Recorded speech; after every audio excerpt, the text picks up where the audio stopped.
చెయ్యి పట్టాలని నల్లని సీకట్లో ఒకదాన్నే కూసున్న దిక్కులేని పచ్చినయ్యి బావా నువ్వెప్పుడొస్తావని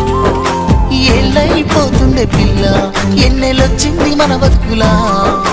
ఏలైపోతుందే పిల్ల ఏలు వట్టంగా వస్తున్నాయా ఇన్నాళ్ళ ఎడబాటు ఎడవాసిపోతుందిలే ఈ సీనయ్య గుంటున్నదే